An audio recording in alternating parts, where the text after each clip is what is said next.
Sport maintenant, ça y est, l'UTBM a repris les entraînements cette semaine, une reprise qui permet d'annoncer l'arrivée de nouvelles recrues. C'est le cas de l'Américain Michael Crayon.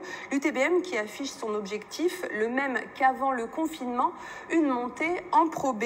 Nouveauté cette saison pour le club qui pourrait quitter provisoirement la salle Montconseil. Reportage de Tanguy Gadin et d'Audrey Champigny. Au programme du jour, défense en zone et shoot à 3 points. Les matchs ne reprendront que dans un mois, mais les joueurs de l'UTBM s'entraînent déjà.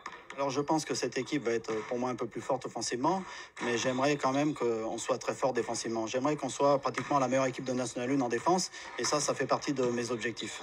En défense, l'équipe pourra compter sur son rock, Vincent Pourchaud, 2,22 m et plus grand joueur français en activité. Mais il y a aussi quelques nouvelles recrues comme l'Américain Michael Crayon. Joker médical, il remplace Will Felder, blessé au genou. 2 fois champion d'Islande et ancien de l'ADA Blois, il revient cette année sur les parquets du championnat français. Je crois que c'était une belle opportunité par rapport à ce qui se passe dans le monde aujourd'hui. Je sais qu'ils avaient une équipe costaude et je vais être un bon élément pour eux. Et je voulais revenir en France aussi. J'aime le championnat français. Je voulais partir d'Islande, j'y suis resté 2 ans. Donc oui, je voulais revenir en France pour prendre un nouveau départ.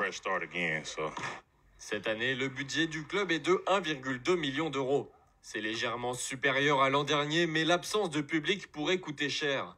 Pour limiter les pertes, un projet dans les cartons, en partenariat avec la mairie de Tours.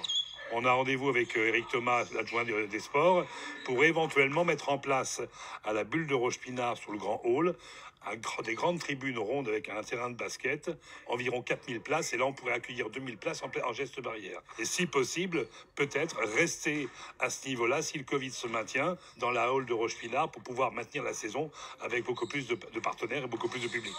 Avec ou sans public, les joueurs de l'UTBM joueront leur premier match de championnat le 3 octobre prochain.